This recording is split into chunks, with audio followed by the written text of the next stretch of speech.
आदरणीय भिक्षुगण, धर्म प्रेमी सज्जनों, सन्नारियों,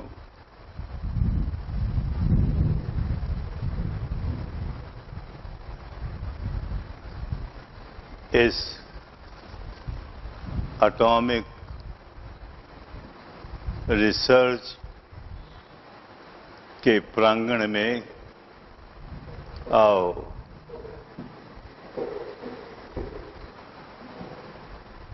एटॉमिक रिसर्च की ही चर्चा करें।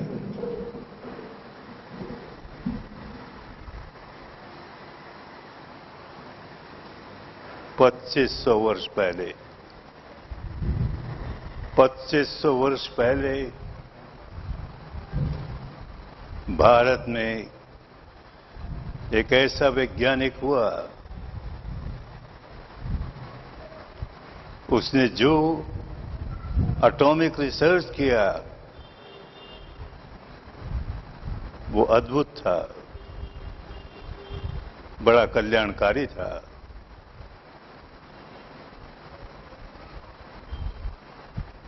सिद्धार्थ गौतम कड़ी तपस्या करके सच्चाई को जानने की कोशिश करता रहा। क्या प्रपंच है ये? शरीर और चित्त का क्या प्रपंच है? बार बार इस कारण से या उस कारण से व्यक्ति दुखी होता रहता है। क्या कारण है? और कारण है तो उसका क्या निवारण है? इसी खोज में लगा, इसी अनुसंधान में लगा। ये माइंड और मैटर, इनके क्या रियलिटी है? इनका कैसे इंटरैक्शन होता है? एक वैज्ञानिक की तरह खोजते खोजते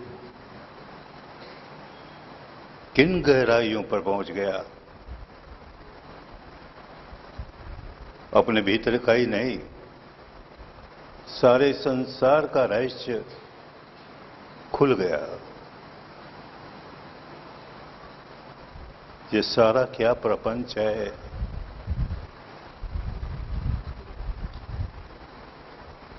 क्या जन्म होता है, मरण होता है, फिर जन्म होता है, फिर मरण होता है, पुनरपि जननं पुनरपि मरणं, पुनरपि जननी जठरे शयनं। अरे ये क्या प्रपंच है? क्या होता है? कैसे होता है? खोजते खोजते एक बात समझ में आई कि मुझे सच्चाई का अनुसंधान करना है। रिसर्च सच्चाई का करना है। कोई पढ़ी पढ़ाई बात, कोई सुनी सुनाई बात, लोगों की कोई मान्यता, उसके आधार पर नहीं। एक वैज्ञानिक कैसे खोज करता है? तो अपने भीतर माइंड और मैटर की सच्चाई, चित्त और शरीर की सच्चाई क्या है? ये कैसे वर्क करते हैं?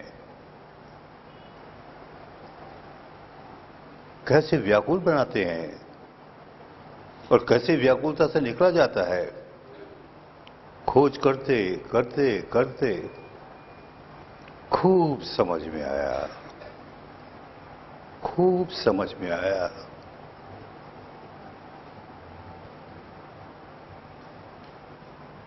मेरा सौभाग्य कि मैं एक बहुत कट्टर हिंदू सनातनी घर में जन्मा। बर्मा में।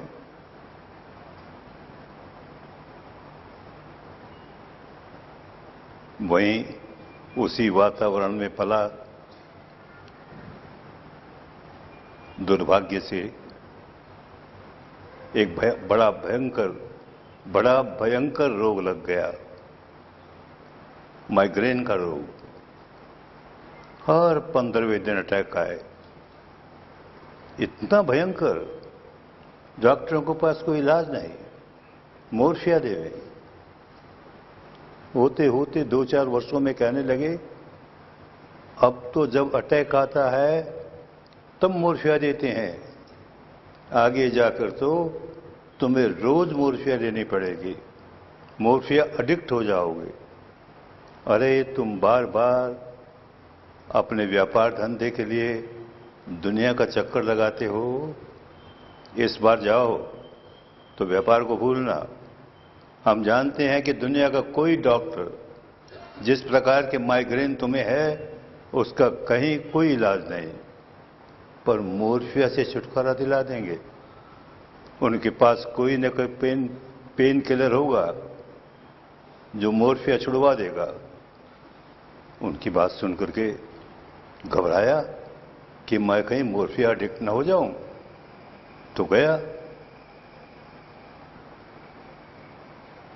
बर्मी सरकार ने मेरी सहायता की, मुझे वीआईपी का सर्टिफिकेट दिया। तो जहां जिस एम्बेसी में जाऊं वहां के बड़े डॉक्टर से तुरंत इंटरव्यू मिल जाए। स्विट्जरलैंड का बेस्ट डॉक्टर, हैरान हो गया, भाई मोर्फिया के सिवाय कोई इलाज नहीं। जर्मनी का बेस्ट डॉक्टर, इंग्लैंड का बेस्ट डॉक्टर, यूएसए का बेस्ट डॉक्टर, और उसने तो दावा किया कि ऐसा ही माइग्रेन विजय लक्ष्मी पंडित को था, डॉक्टर हिटजिग। वो कहता मैं तुम्हारा तो बिल्कुल निकाल दूंगा, मत घबराओ। कुछ नहीं कर सका, मोर्फिया ही देनी पड़ी। क्या किया जाए? वहां से जापान गया। जापान हमारा घर था, ऑफिस थी, 2-3 महीने रहा। वहां के बेस्ट डॉक्टरों ने बहुत कोशिश की, बात वहीं की वहीं, रोग बढ़ता ही गया। ज्यों ज्यों दवा की रोग बढ़ता ही गया। लौट कर आया तो इतनी निराशा, इतनी उदासी, दुनिया भर में असफल हुआ ना। तो मेरा एक मित्र, उसे जब भी याद करता हूं तो उसका उपकार मानता हूं। उसने कहा भाई ये साइकोसोमेटिक रोग है, तुम 10 दिन की विपश्यना कर लो ना, कौन जाने ठीक हो जाओ। भगवान बुद्ध, हमारे विष्णु के अवतार, बड़े पूज्य, लेकिन उनकी शिक्षा, अरे बाप रे, अपने काम की नहीं। ऐसे नास्तिक, न आत्मा को माने न परमात्मा को माने, मैं उनके रास्ते चलने को तैयार नहीं। लेकिन हमारे मित्र ने कहा तुम आजमा करके देखो, अच्छा जो गुरु है उससे मिलकर के तो देखो। गया, समझा कोई बड़ा भिक्षु होगा, अरे कोई नहीं, वो बर्मा का फर्स्ट अकाउंटेंट जनरल, गृहस्थ, बड़ा संत पुरुष। मिलते ही उसने कहा तुम माइग्रेन के लिए आए हो ना, मत आना, हम माइग्रेन का इलाज नहीं करते, हम तो मन का इलाज करते हैं। हम जो सिखाएंगे उससे तुम्हारे मन के विकार दूर होंगे, तुम्हारे मन का मैल दूर होगा। अरे ये तो जो तुमको अटैक आता है ना माइग्रेन का, ये तो एक बाई प्रोडक्ट की तरह ठीक हो जाएगा, लेकिन उसके लिए मत आना, नहीं तो मन में वही बात चलेगी, ठीक हुआ कि नहीं, ठीक हुआ कि नहीं, भूल जाओ उसको, हम कहें जैसे काम करो। चला गया। पहली बात, शील सदाचार। अब चाहे कोई हिंदू हो, कोई सिख हो, कोई जैन हो, कोई किसी भी अन्य संप्रदाय का हो, कोई संप्रदाय सदाचार का विरोध नहीं करता।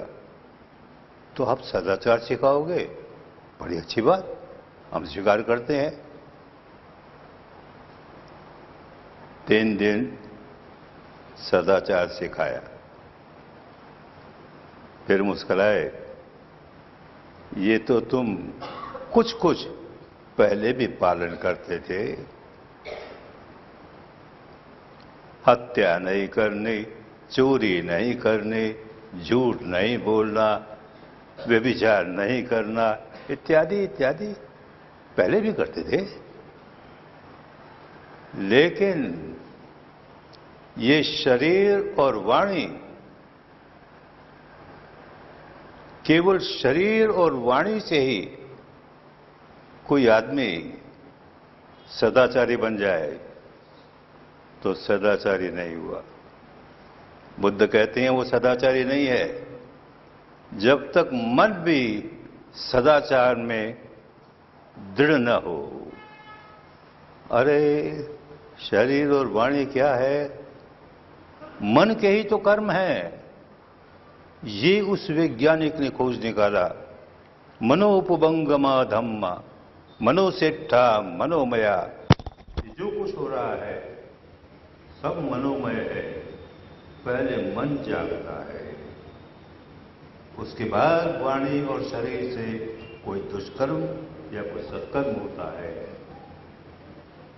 मन तक तुम पहुंचे ही नहीं, मन को सुधारने का कोई काम ही नहीं किया, तो तुम्हारा सदाचार पूरा नहीं हुआ। तो आओ, अब तुमको मन की कसरत सिखाएं, माने मन को वश में करना सिखाएंगे। क्या सिखाएंगे? मन को वश में करने की हमारे यहाँ बहुत प्रणाली है। कोई नाम जपेंगे, मन वश में हो जाएगा। किसी रूप की, किसी आकृति की कल्पना करेंगे, मन वश में हो जाएगा। ये क्या सिखाएंगे? न कोई रूप, न कोई आकृति।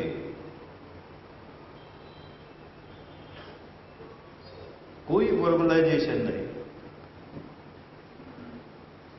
जो है जैसा है। एक रिसर्च स्कॉलर की जो तुम्हें काम करना है, अपने शरीर के भीतर माइंड और मैटर की सच्चाई को अनुभूति से जानना है। मैं कहता हूं, ऐसा मत मान लेना। तुम्हारा शास्त्र कहता है, मत मान लेना। बुद्ध कहता है, मत मान लेना। अनुभव करना, स्वयं रिसर्च करके जानना। तो माइंड और मैटर की सच्चाई को ही आलंबन बनाकर चित्त को एकाग्र करना सीखो। तो केवल सांस का माइंड से संबंध है, सांस का शरीर से संबंध है। बस कोई वर्बलाइजेशन नहीं, कोई विजुअलाइजेशन नहीं। बस सांस आ रहा है तो आ रहा है, जा रहा है तो जा रहा है। बस इसके सिवाय कोई बात जुड़ने ना पाए। जहां जोड़ोगे रिसर्च बंद हो जाएगा। तुम्हें अपने बारे में रिसर्च करनी है तो reality as it is, not as you would like to be, as it is. जैसी सच्चाई सामने आती है उसको ही जानते जाओ। सांस आ रहा है तो जान आ रहा है, जा रहा है तो जा रहा है, लंबा है तो लंबा है, ऊंचा है तो ऊंचा है।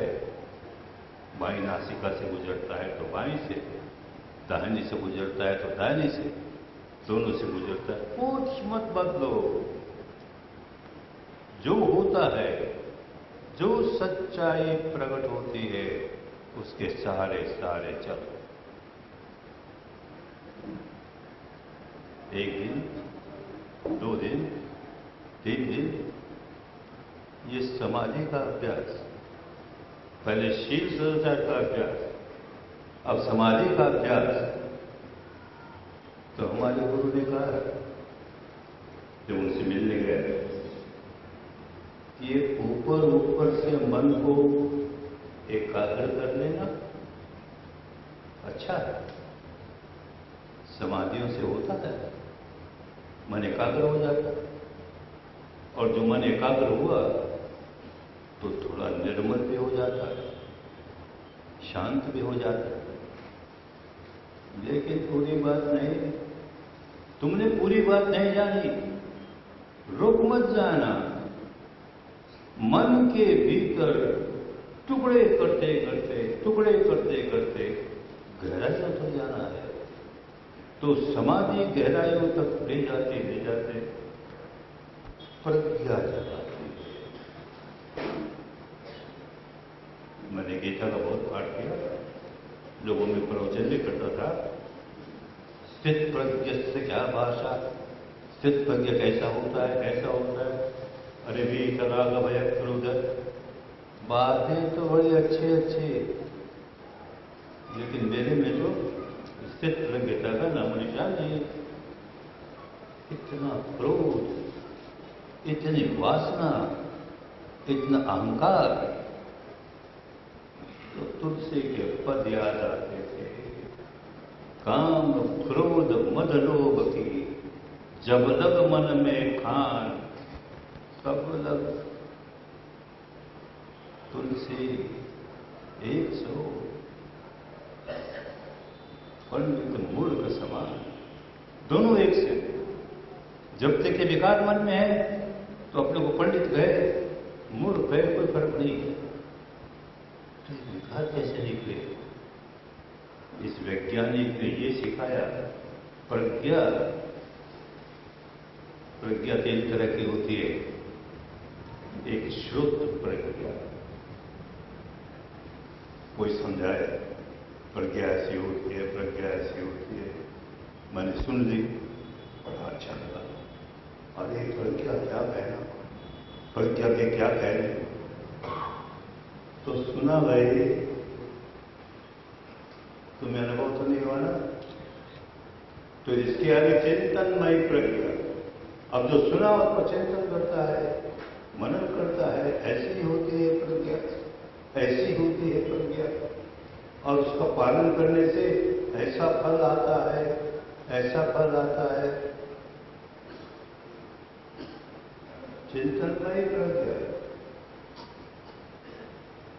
उस वैज्ञानिक ने कहा नहीं, प्रज्ञा हो तो भावनामय प्रज्ञा, माने अनुभूति वाली प्रज्ञा है, तुम्हारे अनुभव पर जागे।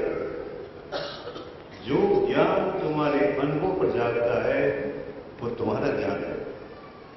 प्रज्ञा का अर्थ ये होता है प्रत्यक्ष ज्ञान, परोक्ष ज्ञान नहीं।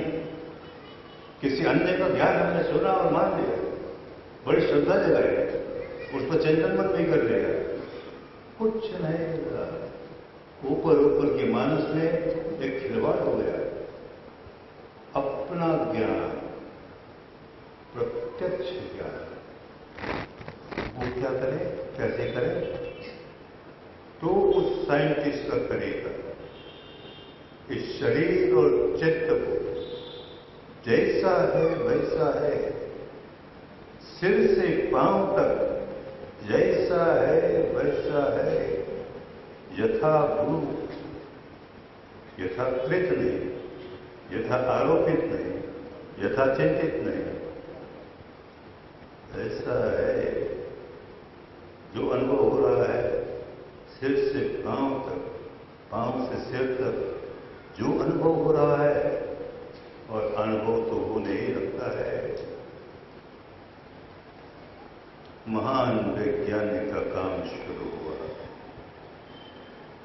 इस महान वैज्ञानिक के बाद हमारे यहाँ के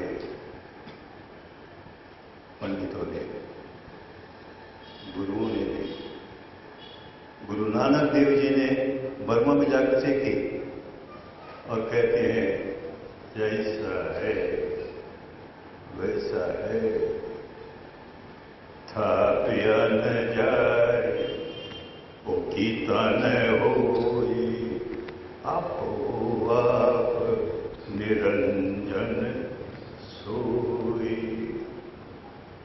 वो स्थापना नहीं करने, अपने आप जो प्रकट हो रहा है इस 3.5 हाथ की काया में, जो अपने आप प्रकट हो रहा है, कुछ क्रिएट मत करना, कीर्ता न हो, कुछ इंपोज मत करना, खा पिया न जाए, आपको आप जो अपने आप हो रहा है बस उसी को स्वीकार। आपको आप निरंजन सोई, यही ईश्वर है, निरंजन है, इसका दर्शन करो।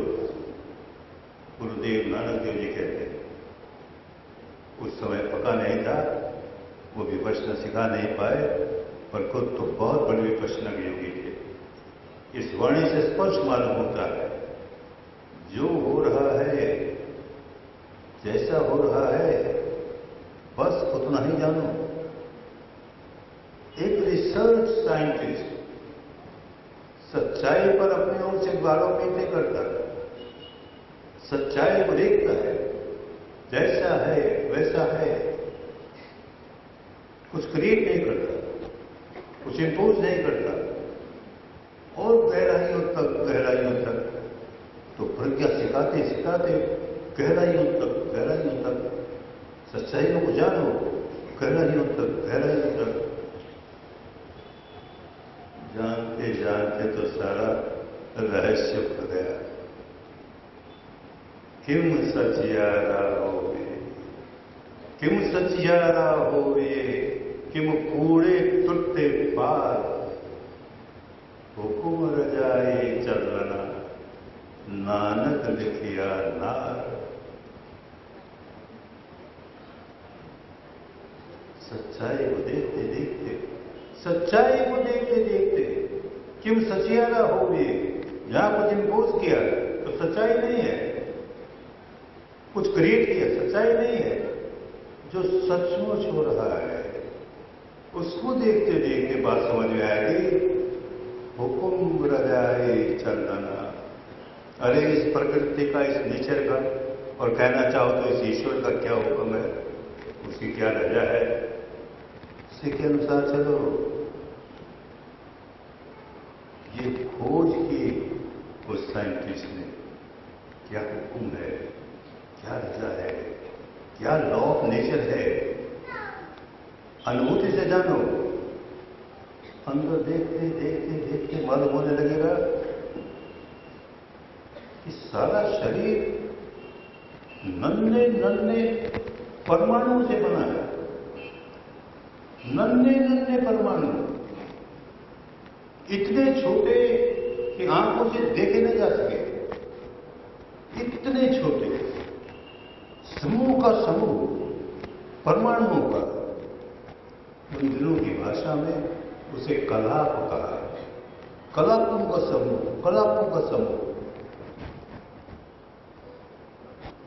और देखा क्या स्वभाव है इनका।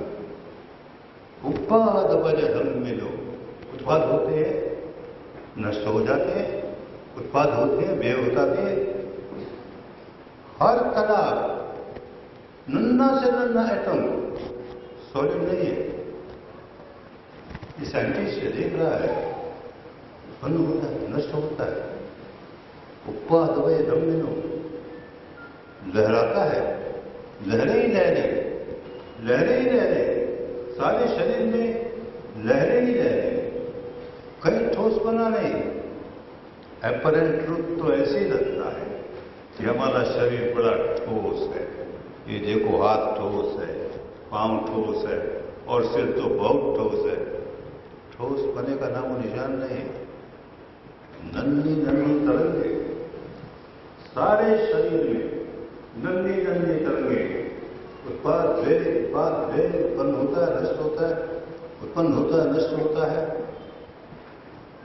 ये सच्चाई जानते जानते एक बात और समझ में आए, कुदरत के कानून की, विश्व के विधान की, नियति के नियम की एक बात और समझ में आए।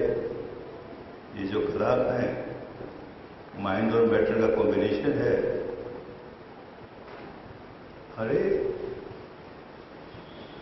इससे हमारे मन के मैल का बहुत गहरा संबंध है, बहुत गहरा संबंध है। अंदर हमने क्रोध के संस्कार इकट्ठे कर रहे थे। पहले क्रोध ही क्रोध किया, क्रोध ही क्रोध किया, तो क्रोध के जो स्वभाव हैं वो इन कलापों में जमा हो गए, इनका स्वभाव बन गया। अब जैसे ही क्रोध आएगा, ये स्वभाव और मजबूत होगा और बलवान होगा। और क्रोध आए और हम उसे समता से देखें, हम क्रोध नहीं करते। बाहर की परिस्थिति हमारे कितने ही प्रतिकूल क्यों न हो, हम समता में रहते हैं, हम रिएक्ट नहीं करते, तो क्रोध नहीं आता। क्रोध नहीं आता तो इस साइंटिस्ट ने देखा कि पहले क्रोध के जो संस्कार ऐसे किए थे वो कमजोर होने लगे, वो कमजोर होने लगे, दूर हटने लगे, दूर हटने लगे। ऐसे ही जितने विकार है, जितना मैल है, वो सारा इनमें जुड़ा हुआ है। हम इनको जाने, पहली बात तो अनुभव से जाने। ऊपर ऊपर की बातों से जान लिया कुछ नहीं होता, अपना समय खराब होगा। विपश्यना ऐसे वो कहते हैं, विशेषेण पश्यति इति विपश्यना, विशेष रूप से देखता है। क्या हो रहा है? विशेष रूप से, माने समता के साथ, बिना कोई प्रतिक्रिया किए हुए ऐसा हो रहा है। देखें तो कब तक रहता है? अरे अनित्य है, कोई भी नित्य नहीं, शाश्वत नहीं, ध्रुव नहीं, बदलता है, बदलता है। तो हम क्यों प्रतिक्रिया करें? हम साक्षी भाव से, दृष्टा भाव से, समता भाव से बस केवल जानेंगे। तो एक प्रकृति का नियम उसने ढूंढ निकाला कि जैसे हम अपने मन के मैल को समता से देखते हैं, और उसकी ताकत खत्म होती है, उसकी ताकत नष्ट होती है, उसका बल नष्ट होता है, वो कमजोर होता है, कमजोर होता है, कमजोर होता है, तो हमारा स्वभाव बदलता है ना। क्रोधी आदमी बार बार क्रोध करके अपने क्रोध के स्वभाव को पुष्ट करता है। कामी आदमी बार बार काम वासना जगा करके अपने काम वासना के स्वभाव को पुष्ट करता है। भयभीत आदमी बार बार भय जगा करके अपने भय के संस्कार को मजबूत करता है। अरे तो दुखी होता है ना। जब जब मन में विकार जगाता है, मैल जगाता है, शांति को बैठता है, सुख को बैठता है। बाहर से दुनियादारी के हजार सुख दिखे, भीतर सुख का नाम निशान नहीं। समता से जाने अब ये हुआ है, बस इसी को सत्य को परमेश्वर जाने। जो अपने हाथ हो रहा है उसी को, जो किया नहीं जा रहा, हम कुछ नहीं कर रहे, अपने आप हो रहा है। खाते न जाए, कीता न होए, आप जो अपने आप हो रहा है, निरंजन स्वरूप, वो ईश्वर है। क्या ईश्वर होता है? कुदरत के कानून को, भारत में विश्व के विधान को, ऋत को ईश्वर कहते हैं। यही ईश्वर होता है, कोई दो हाथ चार हाथ वाला नहीं। हमारा स्वभाव प्रकृति के नियमों के अनुसार, हमारा स्वभाव दूषित है तो दंड मिलता है, देर नहीं लगती, तत्काल दंड मिलता है। अभी क्रोध किया, अभी व्याकुल हो जाओगे, अभी भय किया, अभी व्याकुल हो जाओगे। कौन ये देता दंड हमें? कोई नहीं देता। तो बात समझ में आई, अत्ता ही यत्तनु नाथो, अत्ता ही यत्तनु नाथो, अत्ता ही यत्तनु गति। तुम अपने मालिक हो और कौन मालिक है? अपनी गति तुम बनाते हो। सदगति बनाओ, दुर्गति बनाओ। इस जन्म में सदगति बनाओ, दुर्गति बनाओ। मृत्यु के बाद सदगति बनाओ, दुर्गति बनाओ। तुम बनाते हो। तुम अपने इस अधिकार को भूल गए, तुम अपने इस स्वभाव को भूल गए तो सब कुछ भूल गए। ये जीवन इस दुख में बीता और अगला जन्म भी दुख का ही। क्यों दुख का? ये उस वैज्ञानिक के फूल, रिसर्च का साइंटिस्ट, एटॉम, ये सारे के सारे एटम, सबअटॉमिक पार्टिकल, इनको डिटेल से जानता है। डिवाइडिंग, डाइसेक्टिंग, इंटीग्रेटिंग, डिसॉल्विंग, टुकड़े करते करते करते करते सच्चाई तक पहुंचता है।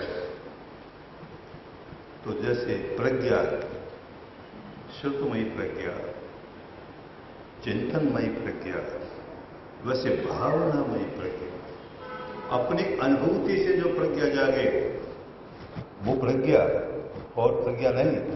और प्रज्ञा के नाम पर धोखा, वो परोक्ष ज्ञान है, किसी और का ज्ञान है और तुमने सुन लिया और मान लिया, बड़ी श्रद्धा से मान लिया। तुम्हें क्या मिला है? अपना ज्ञान, अपनी अनुभूति से जागा तो तुम्हारा कल्याण हो गया। तो भावनामय प्रज्ञा, यही आगे बढ़ते बढ़ते बढ़ते छेदन करती है, भेदन करती है। इसलिए भेदन प्रज्ञा कहा। आप उसको डिवाइड, डाइसेक्ट, डिसइंटीग्रेट, डिसॉल्व, सारे के सारे परमाणुओं को, सारे के सारे शरीर और चित्त को टुकड़े करते करते करते एकदम सच्चाई समझ में आने लगेगी। एकदम सच्चाई समझ में आने लगेगी कि इस जन्म में भी अपने दुखों का कारण मैं हूं, कोई और नहीं। अपने सुख का कारण मैं हूं, कोई और नहीं। होश नहीं है तो दुख ही दुख पैदा करता हूं। मन को मैला ही किए जा रहा हूं और हर क्षण मन मैला होता है तो पहले का मैं जो इकट्ठा किया है वो बढ़ता जाता है, बढ़ता जाता है।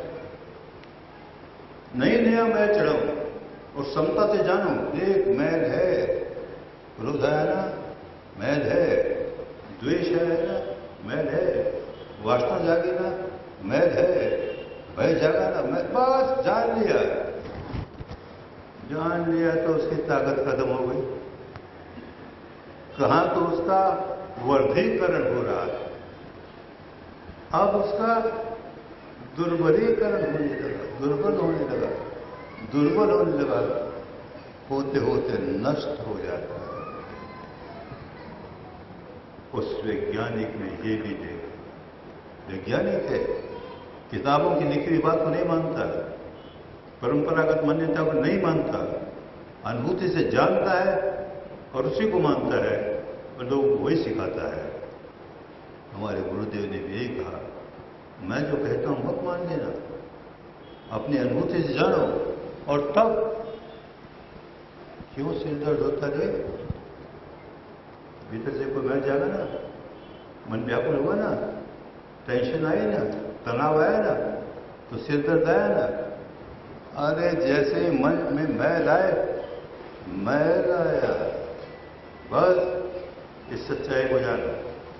देखिए कब तक रहता है? अनंत काल तक नहीं रहता। वो नित्य नहीं है, शाश्वत नहीं है, ध्रुव नहीं है। उत्पाद होना, व्यय हो जाना, उत्पन्न होना, नष्ट होना स्वभाव है उसका। ये स्वभाव देखो तो प्रतिक्रिया नहीं करोगे, रिएक्शन नहीं करोगे, बस केवल जानोगे, केवल जानोगे, रास्ता खुल गया। आपको आप निरंजन सोए। अपने भीतर इस सच्चाई को देखने वाला व्यक्ति कुदरत के कानून को जानने लगता है, विश्व के विधान को जानने लगता है, उसे ईश्वर कहें तो ईश्वर की इच्छा को जानने लगता है। जाने तो केवल मानने से नहीं होता, जाने तो क्यों सचियारा हो भी, माने सच्चाई को छोड़ करके और कोई बात सामने नहीं आए। हमारे पुस्तकों में ऐसा लिखा है, हमारी परंपरा ये कहती है, हमारे गुरु महाराज ने कहते कुछ नहीं, क्यों सचियारा हो भी। सच्चाई क्या है सामने? कि कूड़े टुट्टे पार, जितनी जितनी पर्दे लगा रखी है, मान्यताओं की पर्दे लगा रखी है, इधर से सुना उधर से सुना, ये मन में जचा लिया वो मन में जचा लिया, सब दूर करो। कि कूड़े टुट्टे पार, हुकुम रजाए चल रहा, नानक लिखिया ना। क्या हुक्म है? उसे परमात्मा कहे, उसे कुदरत कहे, उसे नियति कहे, क्या हुक्म है, क्या रजा है? वो क्या चाहते हैं? यही चाहते हैं मन को मैला मत करो, दंड मिलेगा, अभी मिलेगा बाद में मिलेगा। यहां मैला किया तो यहां मिलकर नहीं रह जाएगा, वो जो मैल है अगले जन्म तक जाएगा, अगले जन्म तक जाएगा, जन्म जन्मांतर तक व्याकुल ही व्याकुल करेगा, व्याकुल ही व्याकुल करेगा। कौन जिम्मेदार है? तुम जिम्मेदार हो ना। तो हुकुम बना जाए, ये जो कानून है, नियम है, नानक लिखिया ना। किसी पुस्तक में नहीं लिखा रे, किसी गुरु महाराज की वाणी में नहीं लिखा रे, तेरे भीतर लिखा हुआ है। तू पढ़ तो सही, अपने अंदर की सच्चाई तो खुद पढ़ के तो देख। मन मैला हुआ कि व्याकुल हुआ? मन की मैल दूर हुआ कि व्याकुलता दूर हुई? बात समझ में आने लगी। और ये महान साइंटिस्ट तो यहां तक नहीं रहा, आगे बढ़ते बढ़ते देखता है मृत्यु के समय क्या होता है। जितने हमने कर्म संस्कार इकट्ठे कर रखे हैं, वो सारे कर्म संस्कार इन कलापों से जुड़े हुए हैं, इन एटम से जुड़े हुए हैं, सब एटॉमिक पार्टिकल से जुड़े हुए हैं। मृत्यु के समय न जाने कौन सा सब एटॉमिक पार्टिकल अपना सिर उठाए, न जाने कौन सा विकार अपना सिर उठाए। जैसे ही सिर उठाएगा अगला क्षण बिल्कुल वैसा ही होगा। दुनिया की कोई शक्ति बदल नहीं सकती।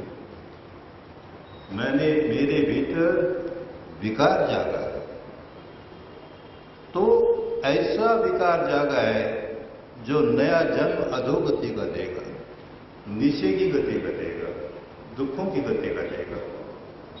मेरा मन निर्मल है तो ऊर्ध्व गति का देगा, ऊंची गति का देगा। ये कौन देता है रे? ये कौन बनाता है? नानक लिखिया ना। तेरे भीतर लिखा हुआ सारा कानून, सारा नियम जानो तो, समझो तो, अनुभव करो तो। अरे पूरी बातों में क्या पड़ा है? मैंने भी बहुत बातें स्थित प्रज्ञता पर न जाने कितने प्रवचन दिए। घर पर आता था तो बहुत उदासी आती थी। वीतराग भय क्रोध है, ऐसा स्थित प्रज्ञ होता है। अरे मुझ में तो नामो निशान नहीं। तो न बोलने से वीतराग होता है, न सुनने से वीतराग होता है, न चिंतन मनन करने से होता है, देखने से होता है। अपने भीतर क्या हो रहा है उसे देखते देखते होश जागता है, उसको देखते देखते समता आती है। हम रिएक्ट नहीं करेंगे, जैसे ये आ गया हम रिएक्ट नहीं करेंगे। वैसे मैल का जो मल्टीप्लिकेशन हो रहा था अब वो दूर होने लगा। जितना जितना दूर हुआ हमारा दुखों से छुटकारा हुआ। मृत्यु के समय जो जागेगा वो विकार वालों का चित्त नहीं जागेगा, अपने आप ऊर्ध्वगति होगी, ऊंची गति होगी, और कोई विकार रहेगा ही नहीं। तो अरे जन्म मरण से छुटकारा हो जाएगा। अयम अंतिमा जाति, जो आदमी इस अवस्था पर पहुंच गया, अयम अंतिमा जाति, अरे ये मेरा अंतिम जन्म था, नत्थितानि पुनर्भवति, अब दूसरा जन्म नहीं होगा। उस अवस्था पर पहुंचकर ऐसा कहता है। झूठ मूठ कहे तो क्या मिलेगा? इस अवस्था पर पहुंच जाए, नत्थितानि पुनर्भवति, अब फिर मेरा जन्म नहीं होगा। क्यों नहीं होगा? जन्म देने वाले संस्कार जो भीतर थे वो सारे निकल गए। ये विज्ञानी की बहुत बड़ी खोज, भारत का नहीं विश्व का महान वैज्ञानिक इसी बात की खोज की कि आदमी क्यों दुखी होता है, क्यों व्याकुल होता है, और कैसे दुख के बाहर निकल सकता है, कैसे व्याकुलता के बाहर निकलता है। बार बार लोगों के मन में चिंतन चलता है, पुनरपि जननं पुनरपि मरणं पुनरपि जननी जठरे शयनं, बार बार जन्मना, बार बार मरना और बार बार दुखी होना। कुछ छुटकारा है? अरे है भाई, तुम्हारे हाथ में है, कोई दूसरा छुटकारा देने वाला नहीं है। तुम लॉ ऑफ नेचर को समझो तो सही। ये आज के प्रवचन से सुनकर के कोई कहे अब समझ गया, खाक में नहीं समझ। जिस दिन अनुभव को उतारोगे सच्चाई को, उस दिन समझ में आएगा। मैं भी बड़ी लंबी चौड़ी बातें करता है, स्थितप्रज्ञ से का भाषा, स्थितप्रज्ञ कैसा होता है, कैसा होता है, ऐसा। अरे तेरे में तो नामो निशान नहीं, तो इतनी लंबी चौड़ी बातें स्थितप्रज्ञता की करता है। अनुभव होने पर ही मालूम होता है प्रज्ञा क्या होती है, उसमें हम स्थित कैसे होते हैं।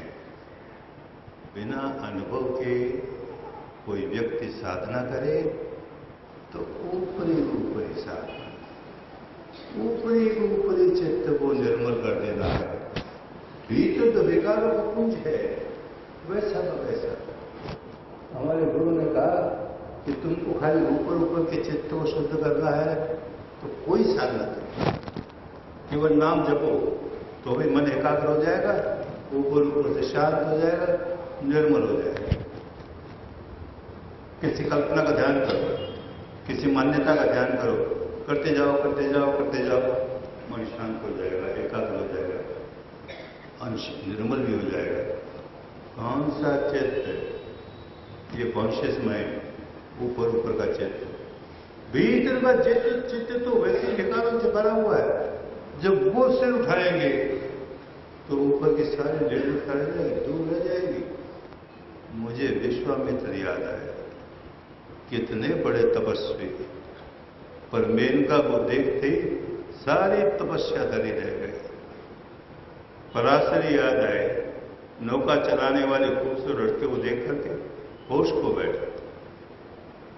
दुर्वासा याद आए, जरा सी अनचाही बात हुई तो क्रोध में आग बबूला हो गया। अरे तपस्वी तो सभी थे ना, ये कैसे तपस्या है? जो हमारे विकारों से मुक्ति न दिलाए वो कैसी तपस्या है? तो बुद्ध ने इसी की खोज की। तपस्या हो जो हमारे मन को नितांत शुद्ध कर दे, पूर्णतया शुद्ध कर दे, मैल का नाम को निशान नहीं रहे, स्वभाव बदल जाए। अब क्रोधी को क्रोध आता ही नहीं, वासना में लिप्त रहने वाले को वासना आती ही नहीं, भयभीत रहने वाले को भय आता ही नहीं। अरे भारत ने तो खो दी है विद्या, 2500 वर्ष पुरानी विद्या। भारत में 500 वर्ष चली और फिर बिगड़ते बिगड़ते बिगड़ते क्या हालत हो गई। पड़ोसी देश के पास गए, उन्होंने संभाल के रखा, बर्मा ने संभाल के रखा तो फिर आए। अब लोग इसका उपयोग करके देख रहे हैं। जुआरी जुए के बाहर निकल जाता है, शराबी शराब के बाहर निकल जाता है, व्यभिचारी व्यभिचार के बाहर निकल जाता है, अत्याचारी अत्याचार के बाहर निकल जाता है। आदमी बन जाता है ना, अच्छा आदमी बन जाता है। और धर्म क्या होता है? किसको धर्म कहते हैं? धर्म हिंदू नहीं, बौद्ध नहीं, जैन नहीं। हिंदू तो नाम का, बौद्ध तो नाम का। अरे धर्म तो अपने भीतर जागे, वो धर्म जो सच्चाई का अनुभव करे और सच्चाई में समा जाए तो धर्म, अन्यथा धर्म नहीं है। तो इस धर्म को कभी ये न मान लेना कि ये बौद्ध धर्म है। बुद्ध जैसे वैज्ञानिक ने सिखाया, ये सही बात है, झूठ नहीं है, लेकिन बौद्ध धर्म नहीं है। बुद्ध ने कई बौद्ध शब्द का प्रयोग नहीं किया। उसकी सारी चर्चा में केवल धर्म धर्म धर्म, केवल धर्म सिखाते थे। और जो उनका न्याय थे, धार्मिक धार्मिक धार्मिक, लोगों को धार्मिक बनाते थे। धर्म और धार्मिक तो सबके लिए होता है ना, वो एक संप्रदाय का होता है। बुद्ध संप्रदाय के विरोधी थे, जैसे जात पात के विरोधी थे, ऊंच नीच के विरोधी थे, वैसे संप्रदाय के विरोधी थे। संप्रदाय धर्म को नष्ट करता है। सच्चाई जो है वो सबकी एक जैसी है। तो सच्चाई को धर्म मानो। किम सच्चियारा, उसको जानते जानते जानते अपने आप में निकलने शुरू हो जाएंगे। बर्मा से भारत आया तो किसी कारण से वर्धा जाना हुआ। वर्धा में हमारे एक मित्र ने कहा, पास ही गांधी जी का आश्रम है, वहां जाना चाहोगे? मैं तो इस देश के लिए नया आया हूं, ले चलो भाई। वहां गया तो उनकी पुत्र वधू निर्मला देवी बातचीत होने लगी। हमने कहा विकार दूर करने वाली साधना है, नहीं मानी। कभी विकार दूर होती है साधना से? हमने कहा करके जो, वो खुद तो नहीं बैठे, उसने शिविर लगाया। उस शिविर में और लोग तो बैठे, 2-3 गांधी जी के साथी बैठे। एक अन्ना साहब सहस्त्र बुद्धे, गांधी जी का साथी। सारे शरीर में धारा प्रवाह, चेतना ही चेतना, अद्भुत ही अद्भुत। बड़ा प्रसन्न हुआ और हमें कहता है कि अब समझ में आया कि वो बूढ़ा क्या किया करता था। लोगों को बैठा करके लोगों से गीत गवाता था। रघुपति राघव राजा राम फतेह पावन सीताराम, खुद नहीं गाता था, लोगों से।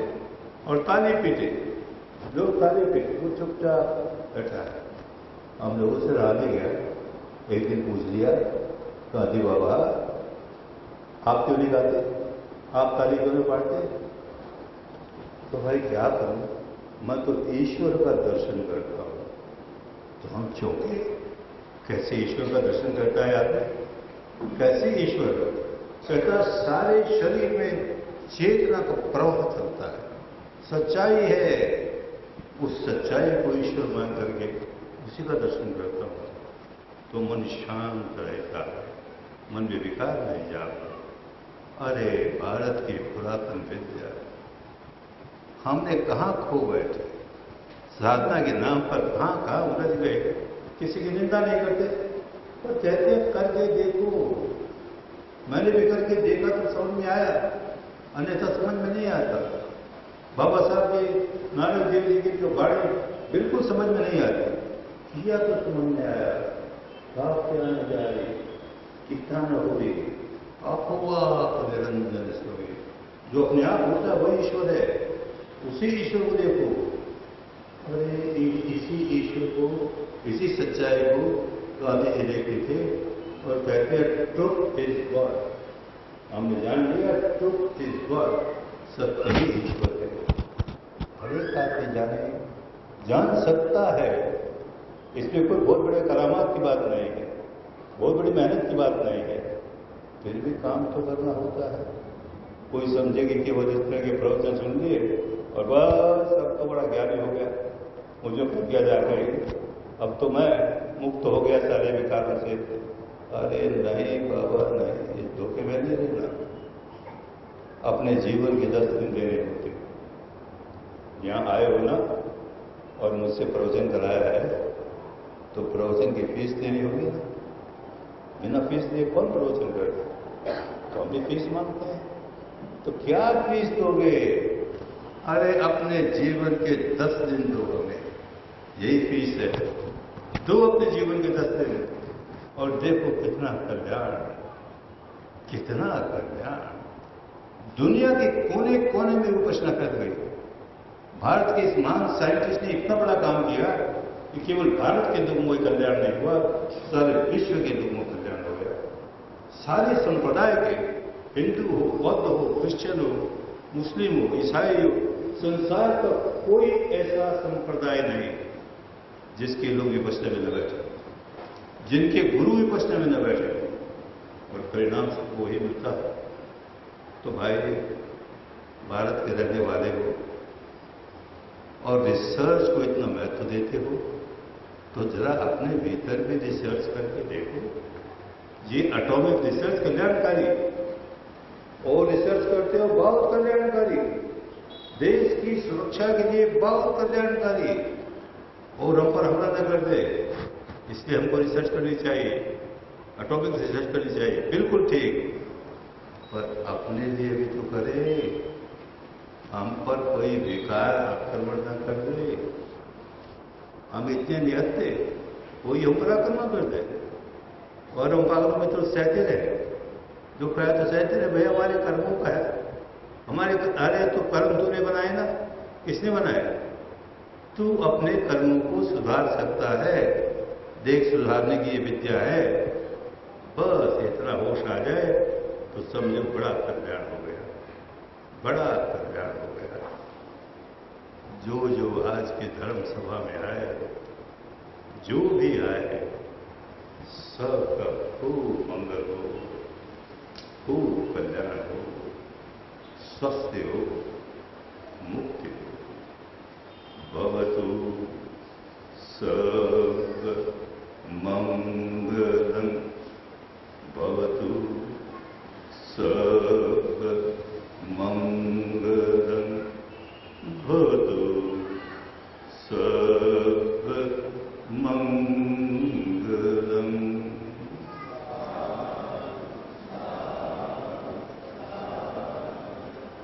सुखी हो, सुखी हो, सुखी हो।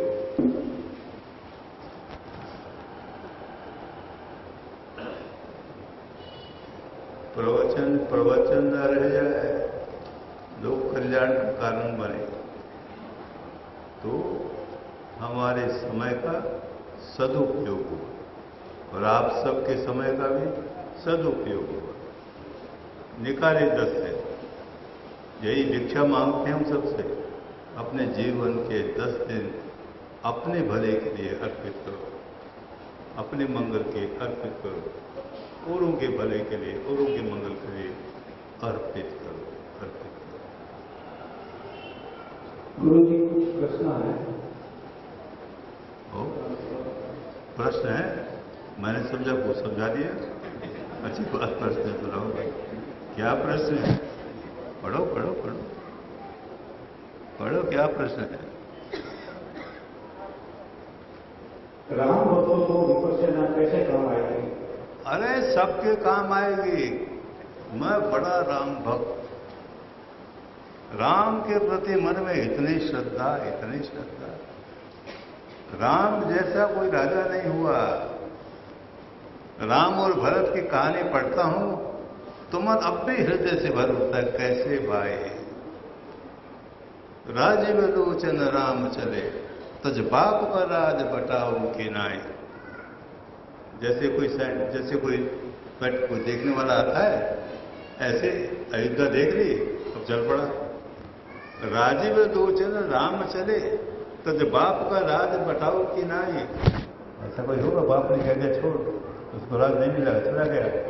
चला तो गया, पर भाई भी कैसा, वो पीछे पीछे दौड़ता है कि नहीं 14 वर्ष वन में मैं रहूंगा, राज तेरे हाथ में, राज करना पड़ेगा।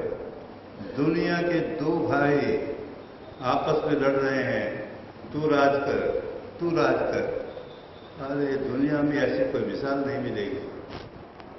मन हृदय में इसको देख करके बड़े भक्ति भाव से बाहर उठता है।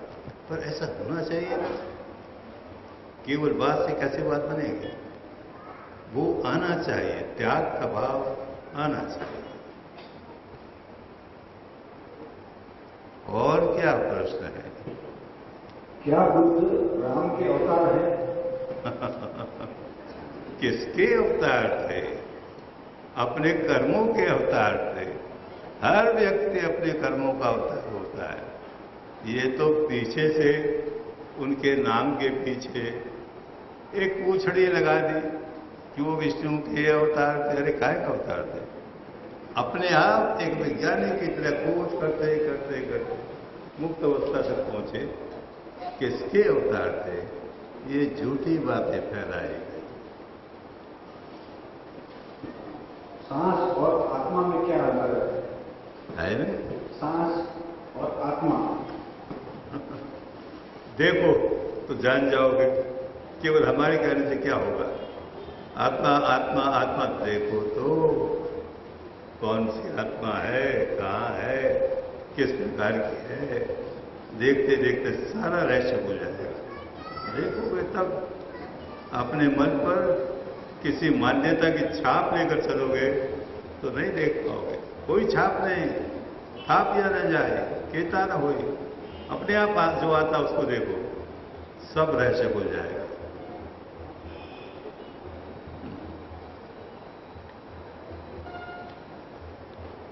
पता लगा गला सूख गया। चलो और भी आए। आज के फास्ट जमाने में इंस्टेंट विपश्यना का प्रबंध हो सकता है? क्यों नहीं हो सकता? सारे विश्व में हो रहा है। और अब तो हमने एक और परंपरा शुरू की है, केवल 1 घंटे का काम। जब कोई कहे 10 दिन, अरे मैं इतना बिजी आदमी, मैं 10 दिन कैसे? मैं अपने गुरु से भी आर्गुमेंट करता रहा, 10 दिन कहां से रहूं, मैं इतना बिजी। आप सिखा दीजिए ना, मैं घर में कर लूंगा। और गुरु हमारे हंसे, कुछ नहीं मिलेगा रे। तो अब एक रास्ता निकाला कि केवल 1 घंटे, 1 घंटे तो निकाल सकते हो ना, यही कोई स्थान मिल जाएगा। 1 घंटे खाली सांस को देखना सीखो। इतना तो करो, सांस आ रहा है जा रहा है वो सिखाएंगे तुम्हें, और वो करो, आगे का कदम अपने आप उठने लगेगा। ये विकार कहां और क्यों जाता है? क्या हुआ? विकार क्यों जागता है? कहां और क्यों जाता है? हमारी नासमझी से जागता है। हमें पता ही नहीं कि विकार जगाकर अपनी हानि कर रहे हैं, तो विकार पर विकार जगाते हैं। बाहर कोई घटना लगी, हुई, हमें अच्छी लगी, हमने राग जगाया, हमें बुरी लगी, हमने द्वेष जगाया। ऐसा स्वभाव बना लिया। उस स्वभाव के तो बाहर निकलना है ना, ये विद्या निकालेगी। गर्भवती माता को विपश्यना से क्या लाभ हो सकता है? बहुत बड़ा लाभ होगा। माता को भी लाभ होगा और होने वाले बच्चे और बच्चे को भी लाभ होगा। विश्व में न जाने कितने गर्भवती माताएं शिविरों में पाती हैं, I want A Dhamma baby, I want A Dhamma baby, and they get A Dhamma baby. इतनी शांत बच्चे होते हैं, इतने सुखी बच्चे होते हैं। अरे बच्चे का निर्माण तो माँ करती है ना, और माँ व्याकुल है और बच्चा बड़ा सुखी रहेगा, कैसे हो सकता है? माँ अगर शांत रहना सीख जाए तो बच्चा अपने आप शांत रहना सीखेगा। कहते हैं दुख बांटने से कम होते हैं और सुख बांटने से बढ़ता है, तो विपश्यना क्या इस सिद्धांत के विरुद्ध नहीं है? विकार शुरू करते हैं अपने आप बढ़ने लगता है, हम बांटे नहीं हैं। हम दुखी होते हैं तो सारे तरंगे, आसपास की सारी तरंगे दुख से भर जाती हैं। जो हमारे संपर्क में आता है वो दुखी हो जाता है। हम भीतर से सुखी हैं, शांत हैं, तो सारी तरंगे शांत हैं। हमारे संपर्क में जो आता है वो शांत हो जाता है, वो भी सुखी हो जाता है। तो भाई तुम ही सुख के करने वाले हो, तुम ही दुख के करने वाले हो, सुधारो अपने आप। भ्रष्टाचारी व्यक्ति को विपश्यना साधना के लिए कैसे प्रेरित किया जा सकता है? उसको जब ये समझ में आए कि भ्रष्टाचार से घर में पैसे तो आए, पर क्या उससे शांति आएगी? क्या बहुत व्याकुल होता है, बहुत व्याकुल होता है। जब ये समझ में आने लगेगा तो अपने आप बाहर निकलेगा। अनेक बाहर निकले हैं, हमारे पास प्रमाण है कितने बाहर निकल गए। मतिमंद लोगों को क्या विपश्यना से लाभ मिल सकता है? जो मंद बुद्धि है, जो मंद बुद्धि है वो कुशाग्र बुद्धि हो जाएंगे। करे तो मंद बुद्धि क्यों है कि मन विकारों से भरा है, इसलिए बुद्धि निर्मल नहीं है। विकार दूर होंगे, बुद्धि निर्मल हो जाएगी, तो अपने आप बुद्धि अच्छी हो जाएगी। कहते हैं दुनिया में भगवान है, तो ये कहाँ है? अपने भीतर है। आपो आप निरंजन सोई, अपने आप जो प्रकट होता है वो ईश्वर है। देखो तो उसे जरा, उसका दर्शन तो करो। मेरे माता और पिता दोनों ने 10 दिन के कोर्स किए हैं, फिर भी दोनों को अभी भी क्रोध आता है, तो इसके लिए क्या उपाय करें? उनको को फिर 10 दिन का करें। अगर 10 दिन में नहीं निकला तो इसका मतलब कि काम ठीक से नहीं किया। थोड़ा भी निकला तो काम ठीक किया। बिल्कुल निकलने में समय लगता है, करते जाए ठीक हो। बस चलो खूब सुखी हो, खूब सुखी हो, खूब सुखी हो।